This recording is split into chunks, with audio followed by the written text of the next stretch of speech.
crayon from heaven.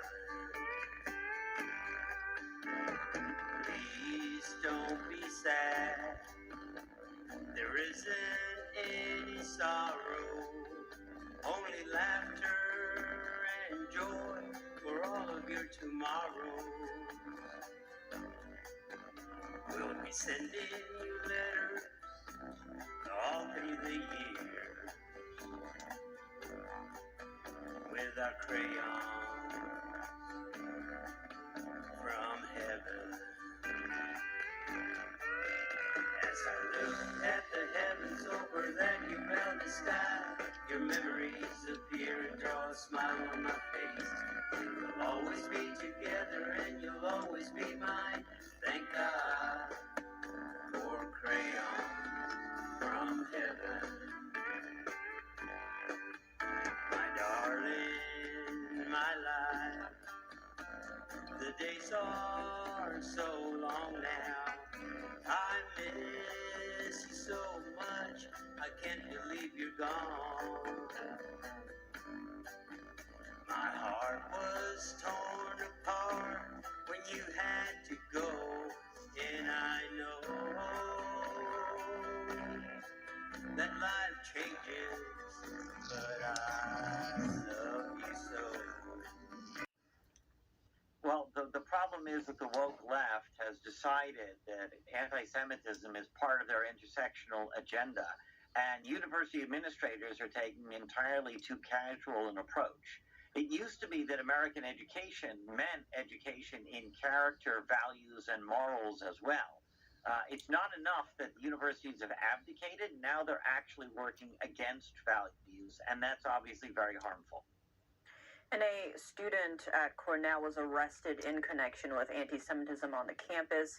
How are Jewish students in America feeling? Where can they go if they don't feel safe here? Well, that's obviously the big problem. What the anti-Israel advocates don't realize is that every time something like that happens on an American campus, people move to Israel. That Israel is the one place where Jews feel that the government will absolutely protect them no matter what happens. Over here, sadly, you're seeing the opposite happening. What's going on, it's not just Cornell, obviously. Today or yesterday, a Jewish student at Harvard was surrounded by people yelling, shame, shame, shame. What they don't realize is they were doing exactly what the Nazis did in 1933. I want to zoom in on that. There are now open calls for killing Jews or for Israel not to exist as a country. Given the horrors that we saw from the Holocaust, how is this narrative not only accepted but even welcomed by some groups?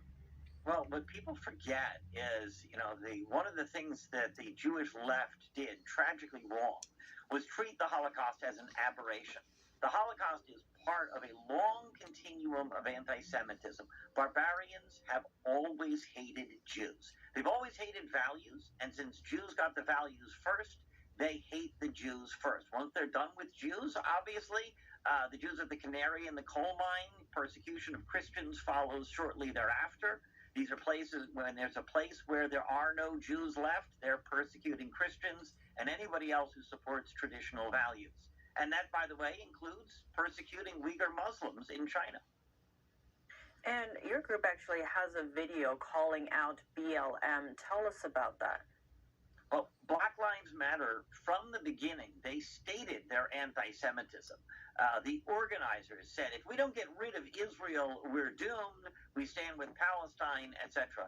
In the wake of the horrors of October 7, we saw Black Lives Matter chapters around the country openly celebrating the barbarism, the massacres, the rapes, the beheadings. Obviously, this is something for which the major sports teams, which supported Black Lives Matter, and the major corporations, which gave big tranches of cash to Black Lives Matter, they need to be called out on that. They need to withdraw their support. They need to declare that they have withdrawn their support, because these movements are not about actual value of Black lives or anybody's lives. They're actually about celebrating death.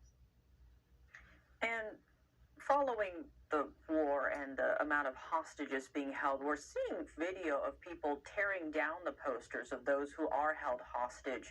What's your understanding of the motivation here? It's Joseph Goebbels in the big lie, to put it simply. They don't want to confront the reality. They want to lie about the situation. They want to claim that Israel is the one committing genocide when they're facing a genocidal enemy. They do not want to face the reality of these hostages, and the hostages have to be released. Oh no, all of a sudden they're calling for a humanitarian ceasefire. There was a humanitarian ceasefire on October 6th. Hamas declared war in a truly horrific way. And the only way for there to be any progress towards world peace is for Hamas as a terror organization to be completely eradicated. But the left doesn't want to hear that. And expanding on that last part, what is the solution here? Is it awareness, our education system? What is it? Well, obviously, those who favor sanity. I mean, these folks on campuses, they are obviously a small minority, but because they're being very loud, they're being very vocal, university administrators are being cowed. There has to be pushback. There has to be pushback from Congress. There has to be pushback from students who value decency. There has to be pushback from faculty. We're already seeing donors say, no, we're not going to be giving you any more money until your university comes into line. The problem is that these universities are sitting on such large endowments that a lot of them don't really care yet. Hopefully that will soon change. Rabbi Yaakov Menken, thank you so much for your time. Thank you for having me. New House Speaker Mike Johnson says America must stand with Israel for both religious and practical reasons. NTD explores how a strong, secure Israel can benefit the U.S. In a recent interview, new House Speaker Mike Johnson emphasized the importance of U.S. support for Israel. From the perspective of his own faith, he cited the book of Genesis, in which God says he will bless the nation that blesses Israel and curse the nation that curses Israel. Johnson said, quote, "This is pretty black and white." And from a pragmatic standpoint, Johnson called Israel a stabilizing force in the Middle East because of the country's values. It's the only democracy in the region.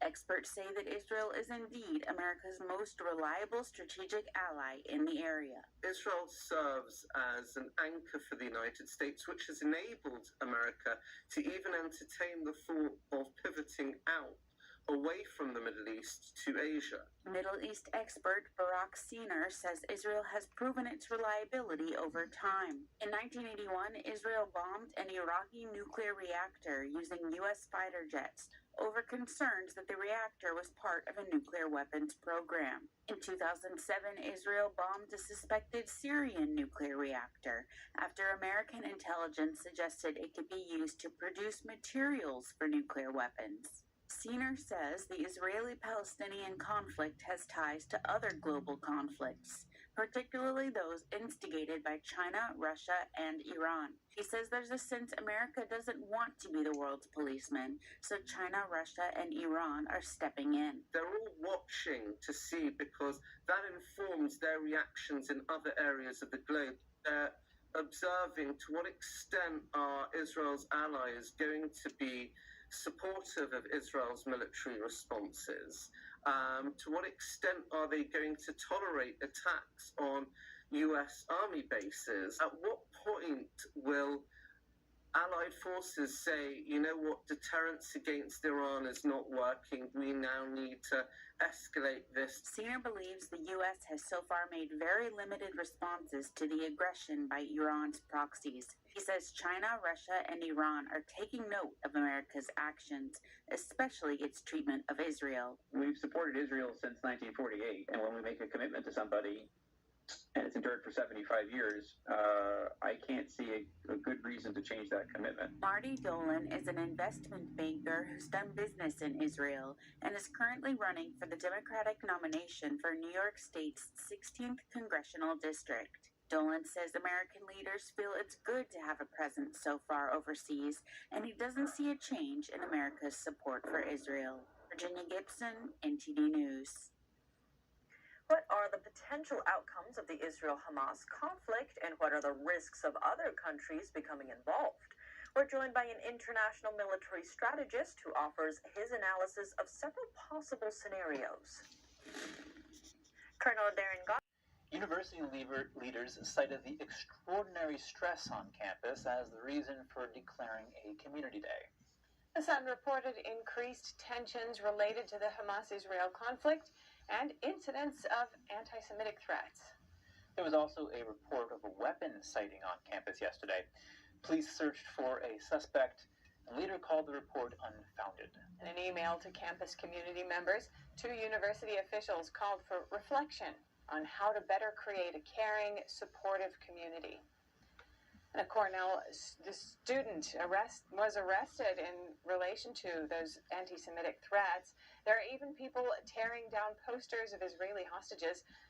Violent anti-Semitic incidents are up 330% worldwide since the Israel-Hamas war began. That's according to the Israeli government and other sources. Next, we hear from Epoch Times reporter Roger Simon, who's been following this. Roger, thanks so much for joining us. My pleasure as always. And I'd like to begin with the increase in anti-Semitic violence around the world since the Israel-Hamas war began. What factors do you think are driving it aside from the war itself? The war is an uncovering device, is what it is. It's uncovered a lot of things that were probably there, unfortunate to say, otherwise they wouldn't have been uncovered. I'd like to remind your listeners of something that they may or may not have heard of. It's called the canary in the coal mine. Have you heard that? Yes. The idea is it's not anti-Semitism is not just about the Jews. It's about all of us. It's the canary in the coal mine idea is the first they came for the Jews. Then they came for others, Catholics, etc. Anybody, really. You pick it. And therefore, this should be of concern, maximum concern to everybody, because it's opening a door on something that has world disaster written all over it with capital letters. I hate to sound so gloomy, but it's time to sound. Sometimes it's time to sound the fire alarm, and this is the time. Yeah. I mean, what caused this? We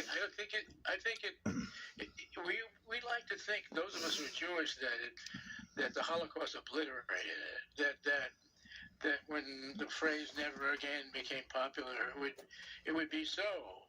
But it's not that many years after that. In terms of world history, it's very few years after that. October 7th of this year opened up a clarion call again of one of the world's great illnesses. And you would have thought that the media would also have remembered, having studied history and understanding that context. You've said, how do you think that they've fared?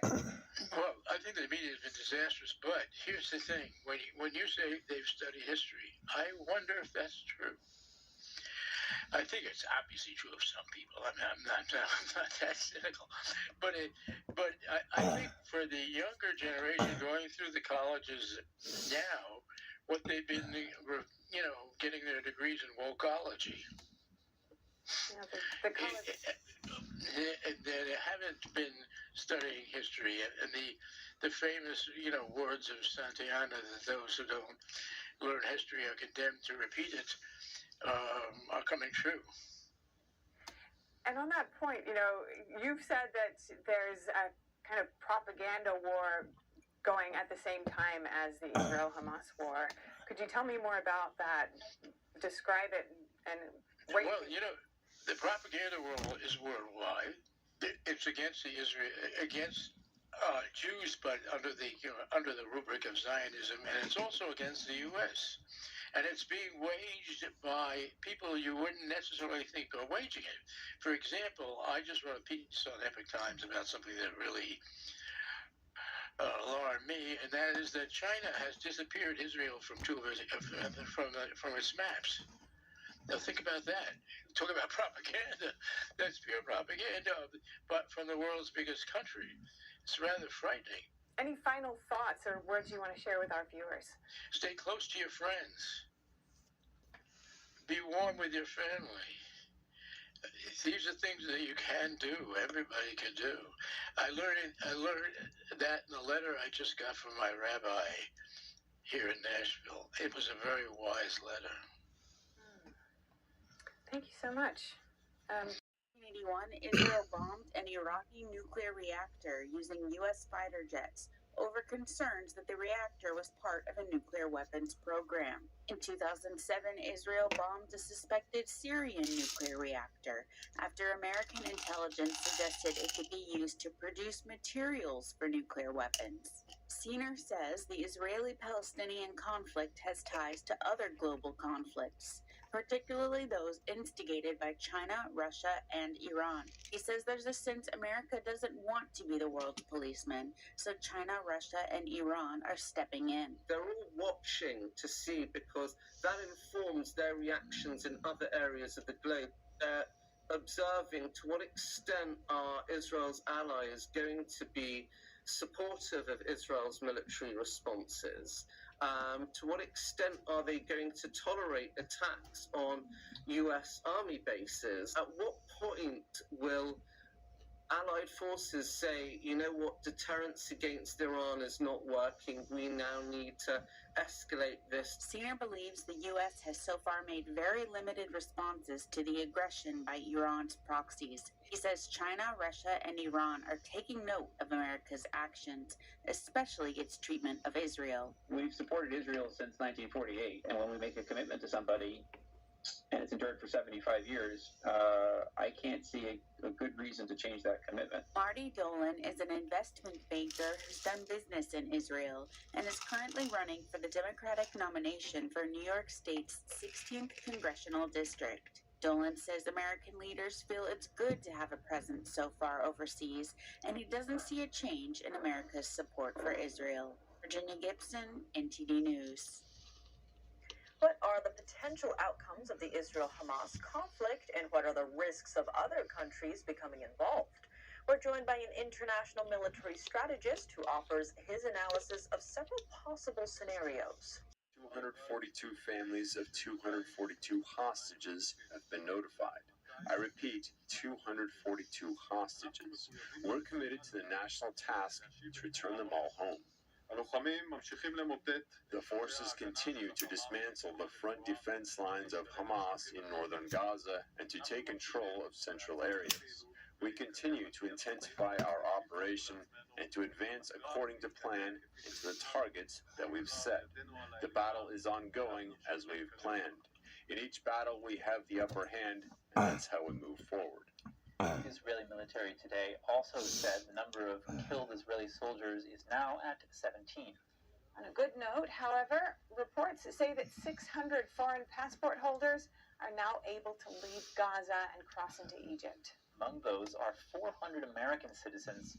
Just yesterday, the U.S. State Department says the total number of Americans in Gaza is around 400. The Israeli military is now also saying it tried rescuing foreign nationals from Gaza twice, and in particular Americans. However, Hamas forces prevented them from rescuing the civilians both times. Discussing nuclear arms control, U.S. officials are meeting with Chinese officials for talks on nuclear arms. This marks the first such talks between the two countries since the Obama administration. The meeting comes as the U.S. is assessing how to minimize the nuclear threat from Russia and China. The U.S. also wants to lead a slowing down of the three-way arms race between the superpowers. The meeting is set to take place in Washington on Monday. China says a leading official from its Department of Arms Control Affairs will lead their delegation. A China expert here in the U.S. reportedly said his expectations for the meetings are only modest. This comes amid strained relations between the U.S. and China. Russia has not yet responded to U.S. requests for talks on nuclear arms control. Israel is missing. The Chinese regime seeks closer ties with the Muslim world. We speak with Antonio Graceffo, author of Beyond the Belt and Road, China's global economic expansion, about the regime's latest move and its global military ambitions. Antonio Graceffo, thank you for joining us. Israel is not showing up on online maps in China. Why might this be the case, and what could it indicate? Well, China is trying to signal its support for Hamas and for Palestine, or I should say for Palestine. And, this basically is China's way of saying we are cutting ties with Israel, even if they haven't officially, broken diplomatic relations. We're cutting ties with Israel, and we're supporting the Palestinian side. And why might they be doing that? Well, China is trying to position itself as a friend to the Muslim world. A lot of it has to do with oil, that China is the world's largest importer of oil. China's been helping Iran bypass sanctions, buying oil from Iran, which then benefits China. The cheaper the oil, then the cheaper the Chinese products can be, and then the more competitive China's exports can be. So in general, China's trying to build alliances, trying to build economic and military and diplomatic alliances. And the easiest way to do that is simply to cut out Israel. And then it's a lot easier for China to align itself with the Muslim states. And how does the Israel-Hamas war fit into this agenda? Well, the Israel-Hamas war did a lot to benefit China. For one thing, it undermines the Abraham Accords. It makes it more difficult for Israel to then be in league with Saudi Arabia and the United States. So it puts Saudi Arabia in a position that they have to make a decision which side they're on. And it gave China the situation that now there is no alternative to the China-led coalition over there in the Middle East. I won't say there's none, but I would say that, because the United States is aligned with Israel, then it makes it much harder for the U.S. to build a coalition, and it makes it easier for China to build a coalition. Now, I want to turn our attention to this DoD report. They released a report titled, or it's on the military and security developments involving the PRC, People's Republic of China. What does the report say about the PRC's overall strategy? So the strategy is going to remain the same, that China is going to be aggressive, that China wants to secure its sovereignty. And of course, whenever it says secure its sovereignty, it always means Taiwan. The military-civil fusion is one of the areas that, as an economist and national security analyst, military-civil fusion is one of the areas I'm very concerned about. China will be increasing the military-civil fusion. And what this means is that private companies will be more deeply ingrained into Chinese defense planning, into the national security planning. And this also means that U.S. investors, U.S. manufacturers, purchasers of Chinese goods may be inadvertently funding the PLA, because at the end of the day, they would be funding or providing money to private companies, which are then supporting PLA activities. Now, Antonio, talk to us about what this report says about China's military. China would naturally transition toward democracy, embrace human rights, and even reverse the long-standing suppression of its people. But has our assistance and investment in China actually helped the Chinese people? Or have we unwittingly allowed China's communist rule to flourish? We're here at Seoul National University, South Korea's most esteemed educational institution. Surprisingly, there exists a library here named the Xi Jinping Library, the leader of the Chinese Communist regime. This surreal presence at one of our allies' top universities raises a critical question. How deeply has the specter of communism permeated the free world? Tonight, we're kicking off our special edition right here on this campus, sitting down with PhD student David Kim. He's also the president of Truth Forum, a Korean-based think tank. He'll be breaking down for us the CCP's malign influence on South Korea's most respected institution. David Kim, thank you so much for joining us. My pleasure. David, I want to get your thoughts about the United Front and the Chinese Communist Party's efforts in South Korea to utilize this. What can you tell us about their efforts? It's very active and widespread. And the problem is that people in South Korea realizes it, but the problem is that from the politics, there is not that much voice coming out from there. In Canada, in Australia, New Zealand, and in the United States, there are voices warning the dangers of United Front tactics of CCP from the politics, but in South Korea, the problem is that not even a single politician is active in dealing with this United Front tactics of China. So the Confucius Institute at your university, where you've done a lot of work for human rights, the Seoul National University, tell us about what they have, some of the efforts that they have made on Korean soil. Inside university, Seoul National University, we do not have Confucius Institute, but we have Xi Jinping Library in the Central Library of Seoul National University. It's a special section. It's kind of around this side of this room with the books donated by Xi Jinping. So we get the books around 2014. Is the time when Xi Jinping officially visited Korea and visited Seoul National University. Around that time, we welcomed him because we expected a different China, China with universal values, supporting universal values, but he's going backward. The Xi Jinping Library in the university, in Seoul National University, is nothing but just demonstrating and advertising CCP.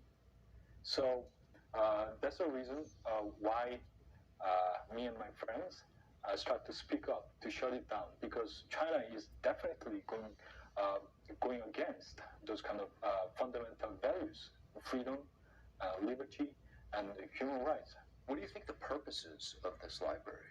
It was planned by the suggestion of Xi Jinping in 2014 when he visited this university. We accepted it because, as I mentioned, we expected different China. But now he's becoming a dictator, lifelong dictator. And if we keep having this special section, special library for Xi Jinping, in a way we are supporting him and supporting his inhumane activities toward North Korean refugees. So we need to shut it down. The university office made the decision to keep it because they kind of worried about this kind of diplomatic relationship with China.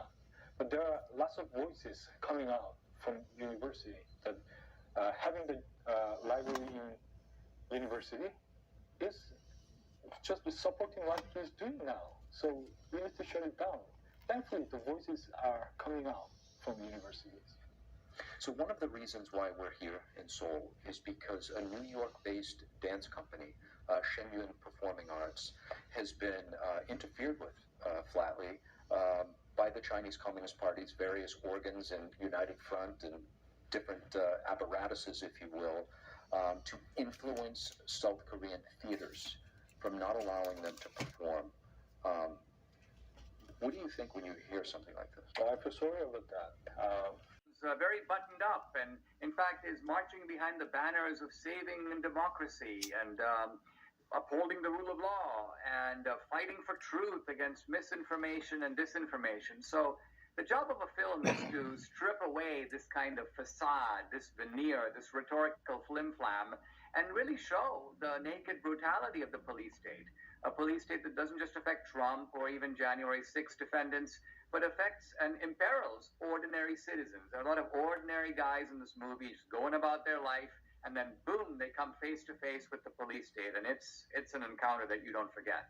Well, explain that to me a bit, because, usually when we talk about government overreach, like, of course, January 6th and the way that people are being treated, solitary confinement and so on, that tends to be the image of it. But people argue, oh, it's just the January 6 guys. You're saying it's not just them? Right. I'm saying that by and large, once you get in the crosshairs of the government for whatever reason, they can find something to get you for. So let's say, for example, you're a pro-life activist, but you're a decent guy. Basically, you think abortion is a horrible thing. I got to go stand outside these clinics, and I'm going to try to talk women out of it. And so what happens is someone from the clinic comes out and engages you in a scuffle. And the moment you touch them, they say, oh, you're now interfering with the provision of reproductive health services. And then 3 months later, the FBI is at your door. You're charged with violating the FACE Act, which is an act that basically says you cannot disrupt the provision of reproductive services. Now, you weren't doing that. You weren't trying to do that. But you've been lured into this situation where you're facing years and years in prison. So this is what I'm talking about. I tell people sometimes, you may think you're you're clean cut, you pay your taxes. You talk to me about your life for 10 minutes, and I will tell you 3 federal indictments that can be brought against you that will generally put your life in danger and destroy your family. Yeah, well, I mean, that kind of comes to the definition of what is a police state. Because, you know, conservatives right now, they talk about weaponization of the justice system. There are Democrats who, for a long time, talked about, you know, the militarization of the police. And I used to only hear police state talked about by people on the left. How would you define what a police state is?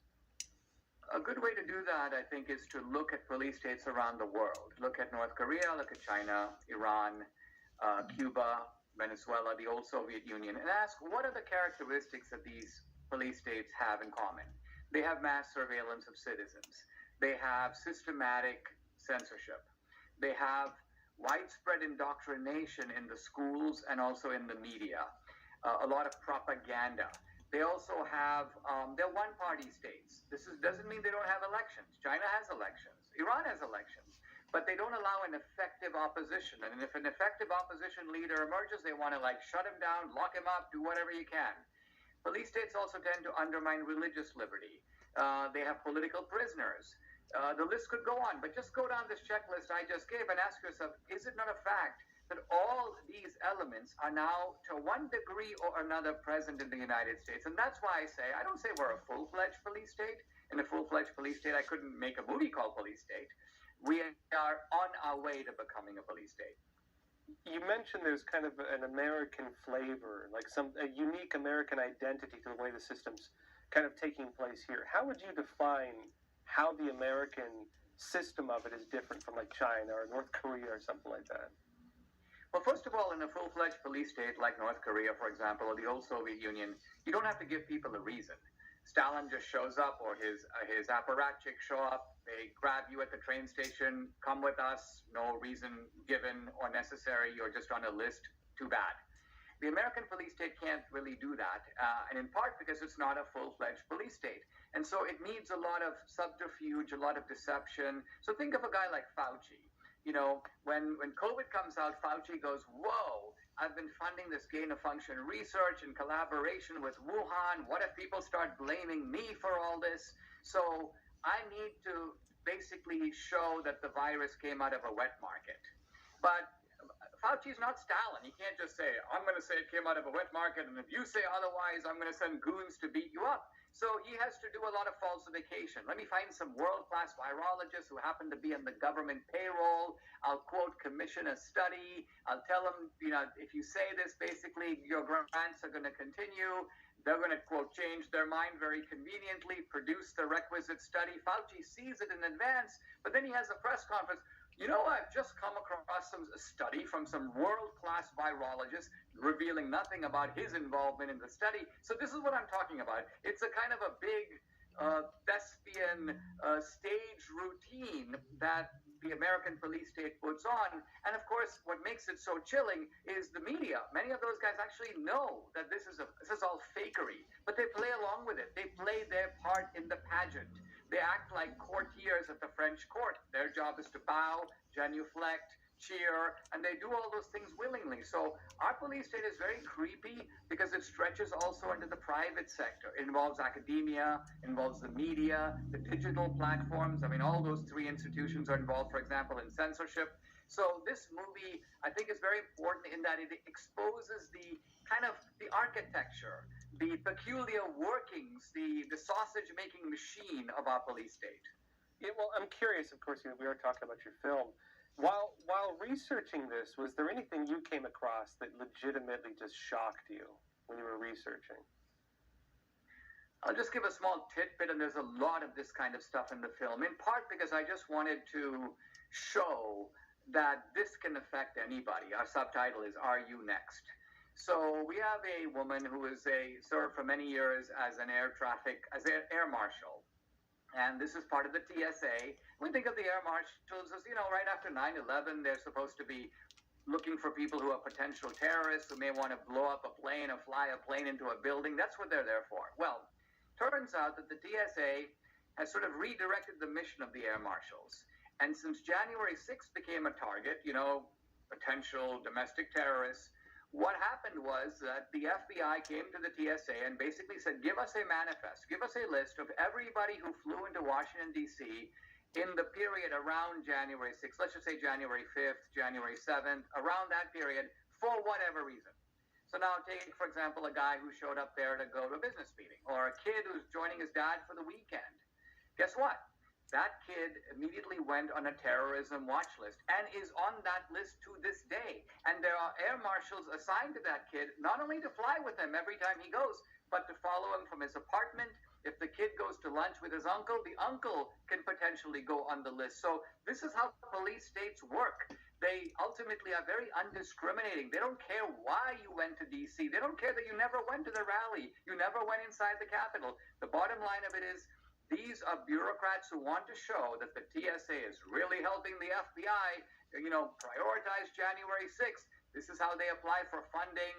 This is how they get appropriations from Congress. It's really a very diabolical machine because it involves a lot of bad people, but it involves a lot of bad people who have figured out how to make good people do bad things. Well, it seems like there's a two-faced element to it. Some people sometimes ask me, what's it like being in New York? And I'm like, it's interesting. It's simultaneously total anarchy. You feel like you can do drugs in the street and pass out on the sidewalk and be a riot or steal or whatever, right? That's what it's like. But at the same time, you feel it's deeply authoritarian. Like if you say the wrong thing, you feel like the full weight of the government's going to come after you. This dual nature where it feels like there's a very lenient side and a very brutal side to it, depending on which side of politics you're on. And is that what you're seeing as well? Yeah, this anomaly is directly discussed in the film. In other words, one of our sources makes the observation that police states offer certain benefits. They're not worth it, but they do offer some benefits. And one of those benefits is law and order. I mean, you can't go in Beijing on the subway and start, assaulting people. The cops will come and grab you. You'll never be seen again, perhaps. So police states say, we're going to be very clean. We're going to have clean subways. We're not going to have crime. You have to fear the government, but you don't have to fear some guy on the street coming to a restaurant and taking your food off your plate. Now, our police state doesn't have that. Our police state allows rampant criminality, and so you have a puzzle. Why would a police state do that? Another point I'll make in the same context is police states normally are walled off. You can't get in, and sometimes you can't get out. Think of the Berlin Wall, for example. Our police state is very strange in that we have kind of a porous border. People are free to come in. Now, why is that? How does that serve the motive of our police state? And of course, these things are explained in the film to give you kind of the partial answer. Ours is a police state under construction. To build a police state, you need a constituency. The Democrats figure, how do we get we're too close to 50% with the other side. It's half and half. We need 60-40. We need 70-30. What if we get 10, 20, 30 million people from the outside? That's going to tip the scales of the country decisively in our favor. We will have a lasting majority. We can then happily build the police state. So you see the ways in which you have distinctive elements of our police state, but they're all toward the direction of moving the police state into an even more repressive posture. What is the real story of America? Why did the Founding Fathers choose a republic over a democracy? And what would the world be if the bedrock of the American Constitution was lost?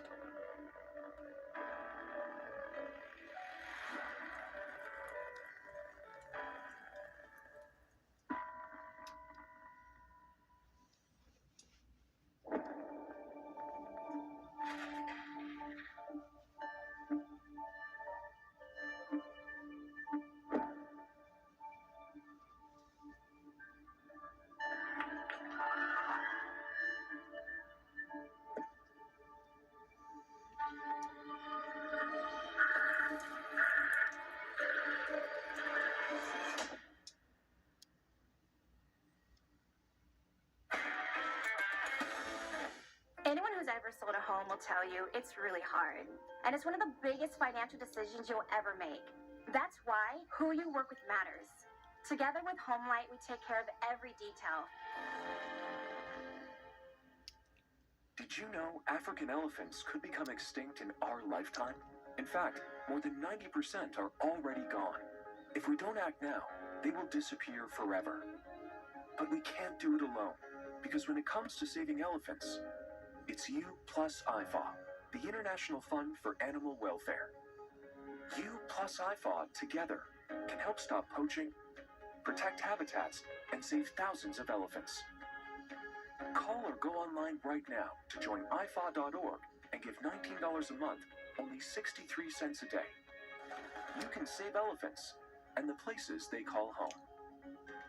Together, we can fund rangers to stop poachers in their tracks, protect the land elephants need to roam and survive, and provide loving care for those who have been orphaned so they can one day be released back into the wild.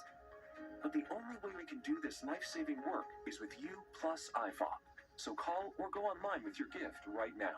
With the monthly support of people just like you, elephants like Moses are alive and thriving today.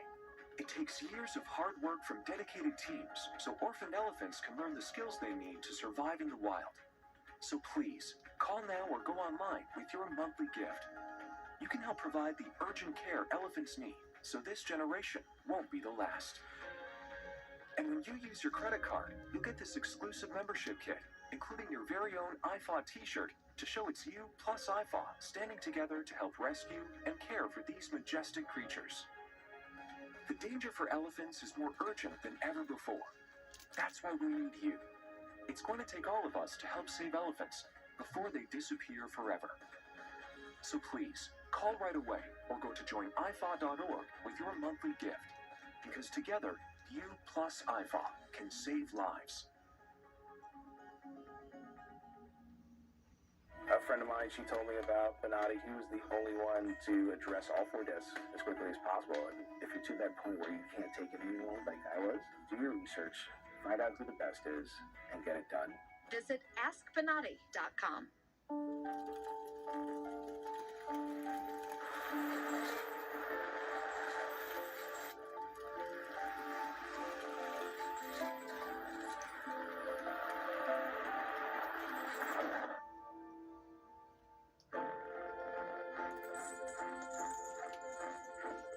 Did you know dragging chains can spark a wildfire?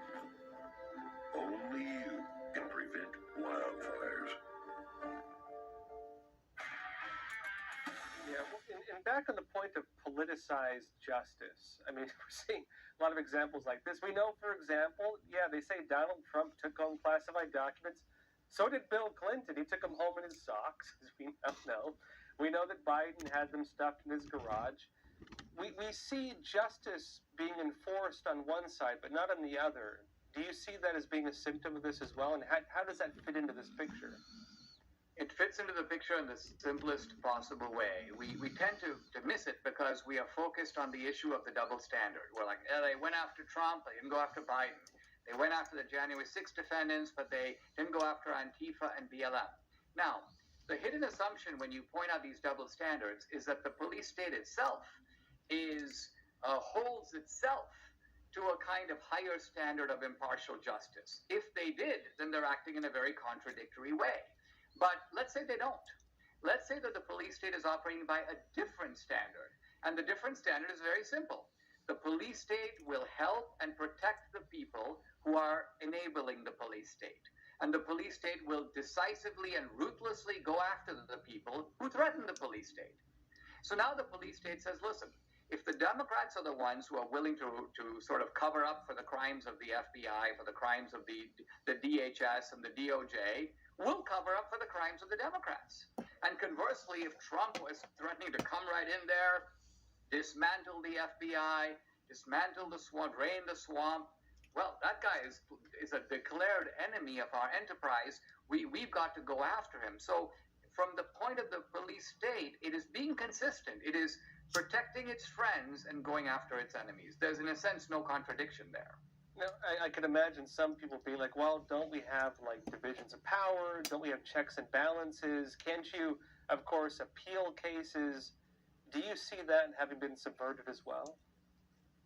Yes, and I think the subversion comes when you accept the premise of a false narrative. So you ask, for example, let's take judges who take some guy and say, listen, your trial is 2 years from now, but I'm going to lock you up until the trial. Now, the judge does have the power to do that, but is only supposed to do that if this guy poses like a clear and present danger to society. But let's say it's some 65-year-old guy, he's never done anything, he's never got a parking ticket, he's a law-abiding guy, this first-time offense. It makes no sense. But insert now a sort of a new premise, and that is that January 6th was an organized insurrection to overthrow the government. So that even if some guy walks into the Capitol for 10 minutes, chats with the cops, does no harm to anything and leaves, he's still part of the insurrection. It's like you were still part of the Confederate Army. And so you are an enemy troop. And therefore, we can't let you out. Who knows what insurrection you might be planning right now in your head. So when you insert, in my view, a preposterous and absurd assumption, this is actually not why people went to D.C. on January 6th. It's not even why they went inside the Capitol. But on the false premise, everyone who's willing to nod along with that premise. So the prosecutor says it, the judge goes, well, that's absolutely right. If there was an insurrection, we got to hold the insurrectionist. And then the jury goes, absolutely. So what you have ultimately is the machine of propaganda creating a false narrative, and then the checks and balances break down because everybody salutes the narrative. Yeah, well, I mean, and that brings up, I think, one of the big questions a lot of people might have, which is it a giant conspiracy? Is it confirmation bias? Is it, they call mass psychosis? Because it's a lot for people to accept that there's some big conspiracy in the judges and the attorneys general and the media and big tech and, everybody's in it somehow and there's some communication. Is it really just this kind of mass acceptance of false narrative or bias, or what do you think it is? It's a combination of ideology and in a sense, I would call it fear. The fear of breaking with the group. Let's take an example that will help to illuminate this, and that is the media suppression of the Hunter Biden laptop. Now, if this had happened